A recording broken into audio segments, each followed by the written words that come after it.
বিজেপির গ্রাম পঞ্চায়েত সদস্যদের গ্রেপ্তারের প্রতিবাদে বিক্ষোভ প্রদর্শন বিজেপির। রবিবার খানাকুল বিধানসভার ও পুরচুরা বিধানসভার বিজেপি বিধায়ক সুশান্ত ঘোষ ও বিমান ঘোষের যৌথ উদ্যোগে খানাকুল থানায় বিক্ষোভ দেখালো বিজেপি।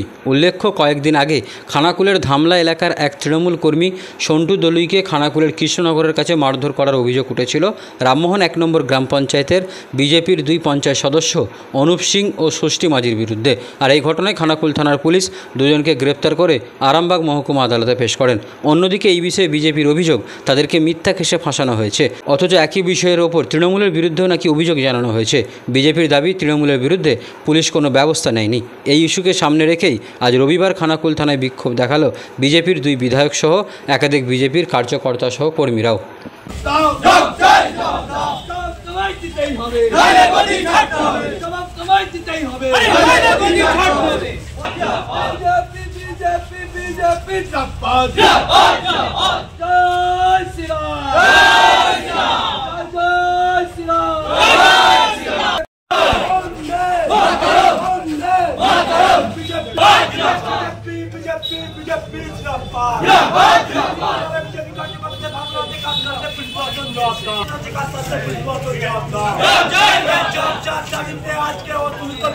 দেখুন, গত 2-3 দিন আগে আমাদের বিজেপির 2জন পঞ্চায়েত সদস্য যাদেরকে অ্যারেস্ট করা হয়েছে, তাদের বিরুদ্ধে কিসের অভিযোগ না দুপক্ষই ঠেলাঠেলি করে তার অভিযোগের ভিত্তিতে এই কেসের এগেনস্টে আমরা পাল্টা কেস করেছি।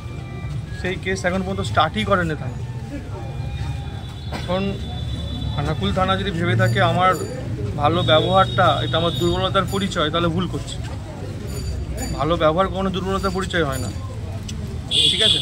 পার্টি কার্যকর্তাদেরকে মিথ্যা কেসে ফাঁসানো এবং তৃণমূল কংগ্রেসের এগেনস্টে কেস স্টার্ট না করা, এরই প্রতিবাদে আজকে আমাদের এই বিক্ষোভ চলছে। এখন গিয়ে ওসির সঙ্গে দেখা করব এবং যেই কেসে আমাদের কার্যকর্তারা অ্যারেস্ট হয়েছে মিথ্যে কেসে, আমরা যে কেস করেছি সেই কেস স্টার্ট কেন করা হয়নি, তাদেরকে কেন বলবো এখনও তোলা হয়নি, তারা কেন এখনও ঘুরে বেড়াচ্ছে, এগুলো এখন তো তাই মনে হচ্ছে। অন্তত ভাবতাম যে কিছু পুলিশ স্টেশন আছে যেখানে নিরপেক্ষভাবে কাজ হয়, তার মধ্যে হয়তো খানাকুল একটা। এখন তো মনে হচ্ছে নয়, ভুল ভাবতাম। আমাদের হাতিয়ার আন্দোলন তো আছে, এর আগে তো করেছি, আপনারা ভালো করে জানেন। আরামবাগ এসডিপিও নির্মল কুমার দাস পুরোপুরি তৃণমূলের পক্ষপাতিতে কাজ করছে। আমরা আন্দোলনের মাধ্যমে তাকে এখান থেকে ট্রান্সফার করেছি। সেই দিনটাকে যদি আবার ফিরিয়ে আনতে হবে, কিছু করার নেই। পার্টি কার্যকর, হ্যাঁ, ভুল করলে অন্যায় করলে নিশ্চিতভাবে পুলিশ ব্যবস্থা নেবে, কিন্তু এক চোখ গিরি নয়, 2 চোখ সমানভাবে খুলে দেখতে হবে। নইলে কিন্তু এই আন্দোলন আগেও আমরা করেছি, এখনও করবো এবং এর ভবিষ্যৎ অতি ভয়ঙ্কর। দাবি আমার যেটা আছে, আমাদের তো যারা অ্যারেস্ট হয়েছে অ্যারেস্ট করে নিয়েছে, কেন করেছে জানতে চাইব। দ্বিতীয় কথা হচ্ছে, সেম কেস আমরাও করেছি, সেই কেস এখনও কেন স্টার্ট হয়নি জানতে চাইব। বাঙালি মানে খাদ্য রসিক, আর ভাত ছাড়া বাঙালি দিনটা যেন অসম্পূর্ণ। পাতে ভাত না থাকলে ব্যাপারটা ঠিক জমে না। আর সুস্বাদু ভাতের জন্য দরকার স্বাস্থ্যসম্মত, সেরা ও বেস্ট কোয়ালিটির উন্নত মানের চাল। এখন বাজারে নানান কোম্পানির চাল থাকতে কোনটা হবে আপনার জন্য উপযুক্ত তা নিয়ে চিন্তিত? তাহলে আজই বাড়িতে নিয়ে আসুন আধুনিক প্রযুক্তিতে তৈরি সেরা গুণমানের গুড্ডু ব্র্যান্ডের সৌভিক গোল্ড গ্রাম বাংলার চাল, যার প্রোডাক্ট দীর্ঘদিন যাবৎ বাজারে সুনামের সহিত রাজ করে ক্রেতাদের মন জয় করেছে।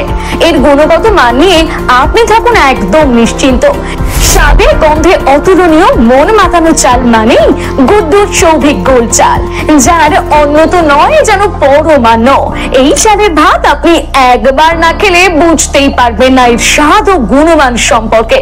তাহলে এখনই আর দেরি না করে নিকটবর্তী রাইস শপে যোগাযোগ করুন আর আপনার নিত্যদিনের খাদ্য তালিকায় রাখুন গুড্ডু ব্র্যান্ডের সৌভিক গোল্ড চাল।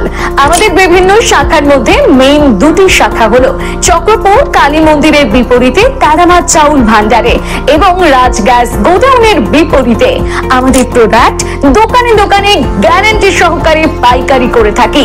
বিশেষ দ্রষ্টব্য, আমাদের গুড্ডু ব্র্যান্ড সৌভিক গোল্ডের স্পেশাল মিনিকেট, বাঁশকাঠি, হাস্কিং, মিনিকেট, স্বর্ণ মাসুরি ও মুড়ির চাল পাওয়া যায়।